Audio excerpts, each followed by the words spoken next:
আসি পরের খবরে। খাস কলকাতায় এবার বাংলাদেশি সন্দেহে মারধর। বাংলায় কথা বলায় কলকাতা বিশ্ববিদ্যালয়ের কারমাইকেল হস্টেলের ছাত্রদের মারধর করার অভিযোগ উঠেছে শিয়ালদার শিশির মার্কেটের ব্যবসায়ীদের একাংশের বিরুদ্ধে। কথা বলবো আমাদের প্রতিনিধি সুদীপ্ত আচার্যের সঙ্গে। সুদীপ্ত, ঠিক কি অভিযোগ? দেখো, অভিযোগ যেটা হচ্ছে, কলকাতা বিশ্ববিদ্যালয়ের পড়ুয়া তারা শিয়ালদা স্টেশন সংলগ্ন কারমাইকেল হোস্টেলে থাকেন এবং কালকে রাত 10:30 নাগাদ তারা শিয়ালদা স্টেশনের ফ্লাইওভারের নিচে যে শিশির মার্কেট আছে সেখানে একটি মোবাইলের দোকানে যান এবং যেটা অভিযোগ যে সেখানে তারা মোবাইলের যে কভার, সেই কভারের দাম নিয়ে কিছু বিতর্ক হয় এবং তারপর এক ছাত্রকে তার যে ব্যবসায়ী ছিলেন সেই ব্যবসায়ী তাকে বাংলাদেশি বলে দেখে দেন এবং কটাক্ষ করেন এবং তার প্রতিবাদ করলে তাকে হেনস্থা করা হয় এবং সেই খবর পেয়ে কারমাইকেল হোস্টেলের যারা কলকাতা বিশ্ববিদ্যালয়ের পড়ুয়া বেশ কয়েকজন ছাত্র গেলে ওখানকার যারা ব্যবসায়ী সেই সময় উপস্থিত ছিলেন তারা রীতিমতো লাঠি, বন্দুক এবং ধারালো অস্ত্র নিয়ে তাদের আক্রমণ করেন।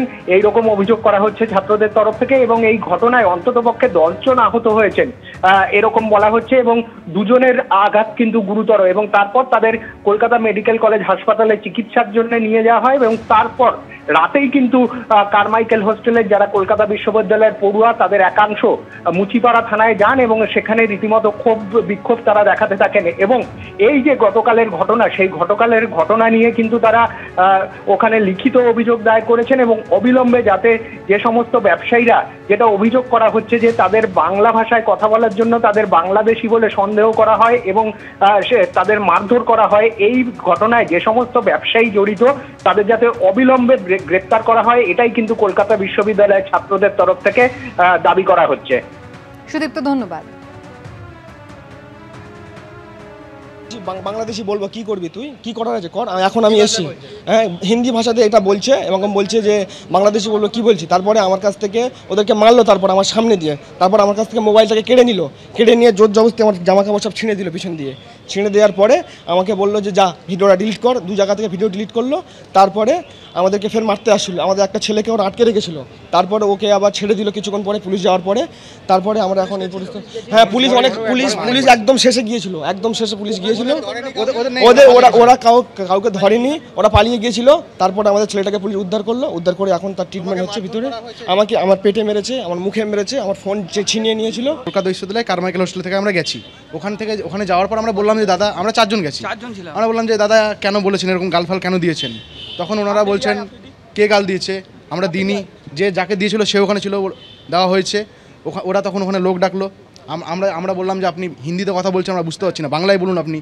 না, বলছে তোরা বাংলাদেশি, তোরা বাংলায় কথা বলছিস, তোরা বাংলাদেশি, ডিরেক্ট এরকম করে বলছে। মারলো। প্রথমে আমাদেরকে বললো যে তোরা বাংলাদেশ থেকে এসছিস, আমরা এখানে হিন্দি কথা বলবো, তোরা কী করবি? আমি বললাম দাদা আমরা বুঝতে পারি না, তুমি বাংলায় কথা বলো। বলছে হবে না, আমরা এভাবে কথা বলবো। মনে হচ্ছে আজকাল আমরা সেফ নয়, কারণ আমরা বাংলা ভাষায় কথা বললে আমাদেরকে বাংলাদেশি বলে দাগিয়ে দিচ্ছে লোকজন। আমাদেরকে এতভাবে মেরেছে, আমাকে এখানে মেরেছে, আমি কানে শুনতে পাচ্ছি না এখন কি বলছি, আমি কিছু বুঝতে পারছি না। আমার এখানে কানে মেরেছে, চড় মেরেছে, এখানে বেল্ট খুলে মেরেছে। 10টার সময় আমাদের হোস্টেলের কিছু ছেলে 4-5 জন তারা মোবাইল কভার কিনতে যায়। কভার কেনার সময় শিয়ালদা মার্কেটে যায়, সেখানে একটা লোক তাকে বাংলাদেশি বলে আখ্যা দেয় আমাদের 3-4 জনকে। সেই জন্য আমরা প্রতিবাদ করি এবং তার জন্য তাকে ছুরি দিয়ে, কখনো বন্দুক দিয়ে, কখনো লাঠি দিয়ে আঘাত করে আমাদের, এবং তার প্রতিবাদ করার জন্য আমরা হোস্টেলে সকলে মিলে আসার ধরুন আবার 10-15 জন ছেলেকে আবার বেধড়ক মারধর করে, তাদের বাহুবল ক্ষমতা দেখানোর চেষ্টা করে। আমরা এর তীব্র প্রতিবাদ করব। আমাদের প্রায় 15-20 জন আহত হয়েছে। তারা ছিল 4-5 জন, হকি স্টিক ছিল, ছুরি ছিল, বন্দুক ছিল। বন্দুকও দেখেছেন, বন্দুক ছিল, ছুরি ছিল। আমাদেরকে বাংলাদেশি বলা হচ্ছে। কেন বাংলাদেশি বলা হলো? বাংলায় বলছি বলে কথা বলছি বলে বাংলাদেশি বলা হচ্ছে।